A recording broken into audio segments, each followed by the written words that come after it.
There is no question the indictment and arraignment of former President Donald Trump will be written into U.S. history books, but it's more than how this moment will be remembered. It's also what impact it could have on the future of the country. For more on this, let's bring in Andrew Rudalevige. He's a presidential historian and chair of the Department of Government and Legal Studies at Bowdoin College. Andrew, a sitting president has never been indicted. A former president has never been indicted. Sitting one hasn't been either. But we know that.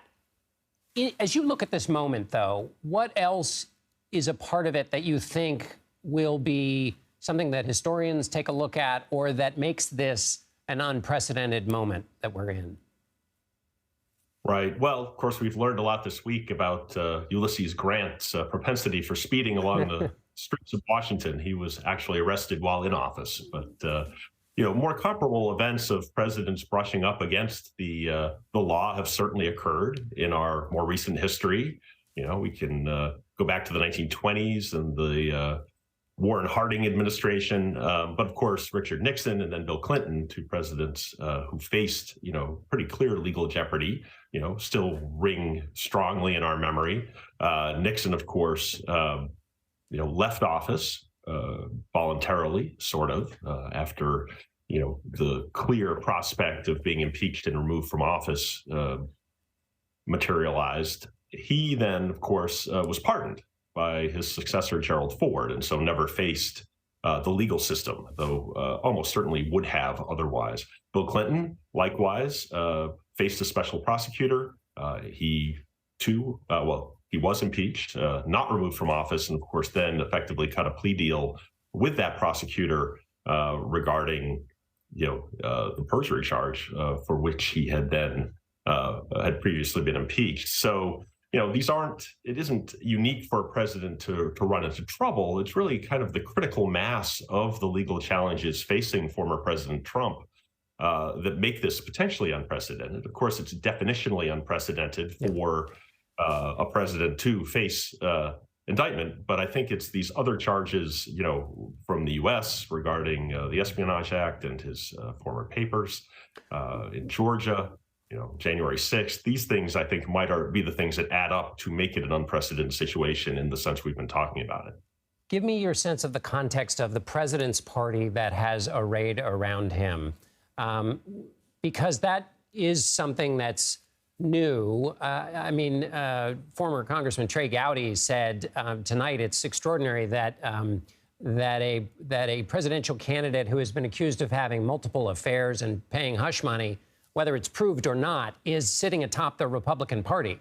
The Republicans of the 1990s who ran against Bill Clinton's character deficiencies would probably be surprised by that. There is a rallying around in American politics today that has changed things, it seems, relative to other periods. But maybe there were other periods that you would hearken back to.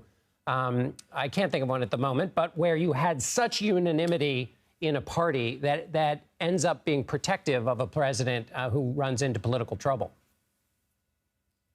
Yeah, certainly, even in the Nixon and Clinton situations, you had partisans rally around them to a point, but there were also people in their own party who took those charges seriously, not least Bill Clinton's own vice president, Al Gore, who distanced himself, perhaps fatally, from Clinton in the 2000 election.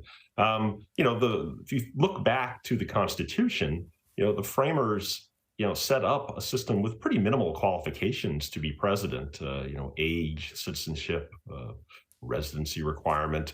But if you look at those debates, they clearly thought the character was going to be a very important driver in how presidents were selected. And indeed, if you think of Hamilton's defense, Alexander Hamilton's defense of the Electoral College, it's really based on the idea that you will elect, I think the phrase is characters preeminent for ability and virtue, right? That is what the Electoral College is going to produce. And George Washington, of course, is the leading character of his time. Political parties, of course, having sort of moved onto the scene in a big way over the course of the 19th century, we do see, after the Civil War, very extreme partisan polarization. But still, it was possible for personal scandal to bring down a president. One of the key elements of a political party historically is that it wants to win. That's the entire point of the party. And to the degree that President Trump, lost office in 2020, clearly didn't add much to the Republican ticket in 2022, it is strange in a different sense, again, for a party to rally around a candidate who has not shown himself to be someone who can win a majority of American electorate. Andrew, finally, very quickly, do you have a sense of the balance between no man a king of the founder's conception of the office, and so therefore no one is above the law, and then what Gerald Ford seemed to be trying to articulate, if you leave aside the conspiracy theories about why he pardoned Nixon, the idea was essentially the country couldn't handle it, that if Nixon was not pardoned, that it would break something in the country.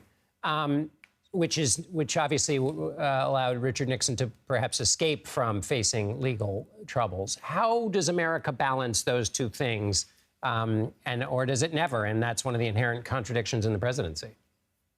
Well, going back to 1974, I think Ford is balancing both the political and the moral, the legal and the fact of accountability that already had been imposed upon Nixon. I think he would have preferred President Nixon to be more apologetic and contrite, but he clearly did think that there was that already had been consequences for his actions. And of course, Nixon didn't start campaigning for president again the next time around. Ford, too, though, thought that it was really the consumption of his own presidency by the firestorm and media coverage that a trial of a former president would present. And I guess, if you look at the wall-to-wall coverage of the last couple of days, maybe he had a point.